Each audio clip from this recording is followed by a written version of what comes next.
азизмо маҳмадиева ягона соҳибкорзани сертаҷриба ва калонсолест ки зиёда аз 30 соли умри бобаракати худро баҳри бунёд кардани боғу парвариши дарахтони мевадиҳанда сарф кардааст. ӯ хоҷагии деҳқонии ширинро соли 2005 дар ноҳияи абдураҳмони ҷомии вилояти хатлон таъсис дод. мураббия, бригадир ва баъдан соҳибкор шудан барои холаи азизмо шуғли ҳамешагӣ гашта буд. аз соли 1990 то соли 2005 ҳамчун бригадир 120 коргарзан дошту зиндагии онҳо низ аз ин ҳисоб пеш мерафт. Чӣ сола будам? Бригадир шудам. Пеш вақт дар детсад кор мекардам. Ман 120 коргар доштам. Неки ҳозир ҳама хоҷагӣ деҳқон гирифт. Ҳамин чун 17 каса. Хати бачаҳому келинам ҳама. 2005 хоҷагӣ деҳқонӣ гирифтам, боғ кардам. Бо 3 гектар зардолу кардам. ҳозир 7 гектар кардам. 7.5 та бо пахта дорам. 2005 оилавӣ гирифтем. хоҷагӣ деҳқонӣ гирифтем.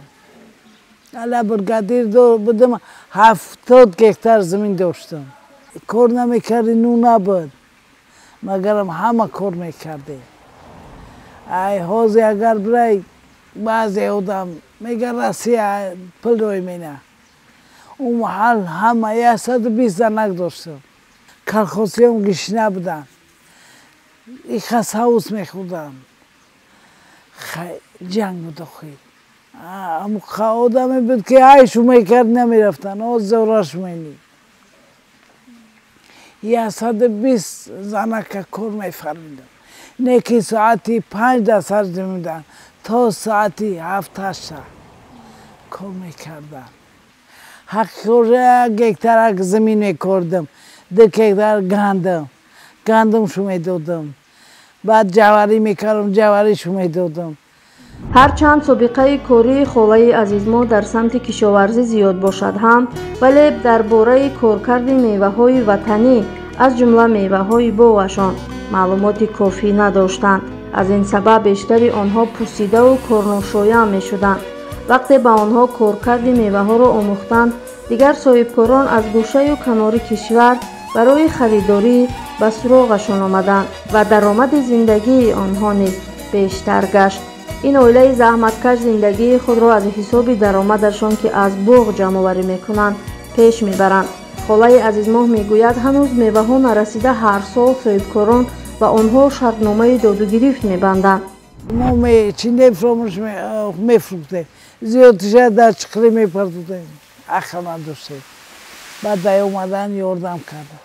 гӯинам хеле килён катини кардам, чиндем, афтоб кардем. ҳозир ҳам имсолам дорем, дар хунача дорем. ҷои зада оли мерем мебинӣ шу. иҷаи мо каму кӯтah медонам, бисёр намедонам. ҳамашон дар мо ёд гирифтам. бисёр инсонои хуб будан, ёд додам. ҳола ҳамин кори шуморо чанд нафар зани дига дар ҳамин ноҳия кард? масалан соҳибкорӣ ҳамчун зани соҳибкор ҳамин иқдоми шуморо пеш гирифт? бисёр карда фромӯш кардам. хеле одам 10-12 кас омад. ҳар сол ай мо омӯхтам. иле нобуде ҳозир ҳам ёрдам мена. ба худо бисёр мо ҳармачу кардем кофта меоям. баъд ҳамин савдош чӣ хел аст? савдош ҳамин зимистун ҳам хамера вахшрӯ. имсол омадан гуфтан надоре бисуми мегирем. гуфтем ки неоз намедорем. ҳар сол ҳам шарнома таъти ангурро шарнома мекардам. имсол не. ина вақти хирмо мешид, хирморам шарнома. ҳозир имсол наомадем. имсол хасеб додум. 50 сотик севора реза кардем, хохш кардем.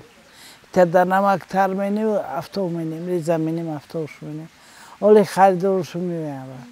холаи азизмо барои баргардонидани писарони муҳоҷираш лату кӯб шуда бошанд ҳам, вале қавииродагиаш ғалаба кард ва онҳоро ба Тоҷикистон оварду ба кори доимӣ ҷалб кард. бачаҳом дар Россия буданд. баъд рафтам овардам, бо хоҷагӣ рафтам, شاورما آوردم بچه‌م زند و با شاور رفته روی کردم بیارش این اچه بشگری اچه خشمون برفتم آوردم لطم کردنه رفتم دای جنونه سیجنه کودکم کشه همین استولا دیدم خشم رفت خلیف و این اون همین خشم منه بیونه میگه برفتم مصارفه باشتم زدم کشت با خیزن کپیتانم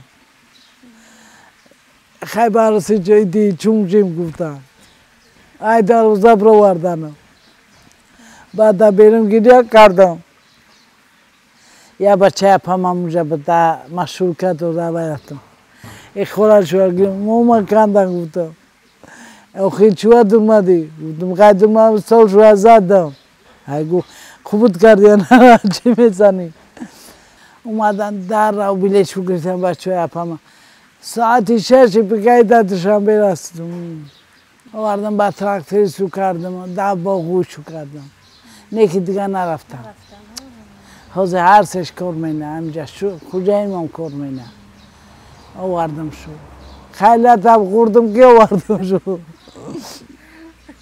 من سنی پریزن کن بچه ما آوردم با نروا خوبه انا وقتی برگردیم گفتم میرم پیشی مردکو میگه نه ای زنه که پگه با میگم پگه دیگه انا با بچه ما یه تراکتر اکل خود سودن ویرونه اخی انه که علی مردان افتاد پریزنز چی کرد نه پا نوشتو نه تو اوزم نغزه کار مینه با ای بچه ما ای بچه ما با یه تراکتری علف جمع کرد که کرش که همتاری با یک وسیم بچه ما تراکتور مایده ایتر دخونه جف مینه بگم تاش بلند شده با وای جف شو مینه هر سه کار مینه شکر پرورش درختان را خولای عزیزما از تربیه فرزندان مشکل تر می حسابد و تا ثمرت دهنده شدن آنها زحمت سنگین کردن پیش می آید. کم ثمر شدن درختان از باریدن برف در وقت گل درختان وابستگی زیاد داشته تأثیر منفی می رساند. همین یه جا که هم خزک میشم میام یه هفته ده بار میبینم یه جاش یک هیئتش خوشته زیگ میشم رنگی فرزنده یه را ساله کارم کردم با هم مهنت کرده شوا میجه خومی رفتم که نظر شو بخدا عین حال آنها 9 نوع زردالو را در باغشان پرورش میکنند و بر زمین این درختان آلو، سیب، شفتالو، بادام، چهارمغز و دیگر نمود درختان میوه دهنده قامت افراخته است. سال اگر بسیل نقص شود نقص بشه سال کم شود خیلی سال اگر عدد سوشی زردالو کار چکلی نمید یا چیشی نه وقتی گلم چی میکنه برق میزنه هر سال وقتی گلی زردالو برق میکنه اگر زمستون نمی برا وقتی همین چکلی که وقتی همین زردالو گل کنه و خنکنه برق میبرا 20 سوشی نقص میشه هشت شگر نشوه میبانه زندگی هم پیش ترکوش خنک میزنم میشه وقت نه سورت زردالو ایجا از 3 سورتش بزرگیه و نمیشوند میفروشیم و ایش دیگه میکنم اینجا چند نموده زردالو اینا اولیچای خب سلیوای سیوای انگورای شفتالوای و زردالو خولای عزیزمان نابسته از آن که سلامتیشان را از دست داده است ولی خود را به باغ و درختان تصور کردن نمیتواند. محض این زحمت‌های او را پرزیدنت کشور به نوبت گرفته زمین خواجگیشان را نه دورتر از جای استقامتشان انتخاب کردند و میتواند هر وقت دلخواه از این نهالکان یک زمان نیاز به نگاه بین داشتند و امروز ثمره میدهند با یاری یکی از نبیرگانشان دیدن نمایند. یا بیگ نظر با رئیسی کلخوز بود و گفتم میا صحبت کنم مایلش کو میتونی گفتم که خیلی که میتونم گو مایلی بیا و رفتم ایستادم که پرزیدنت اومد بعد سلام کرد رفت با ارسگاش گفت که خالای برگرده شما گفتم ها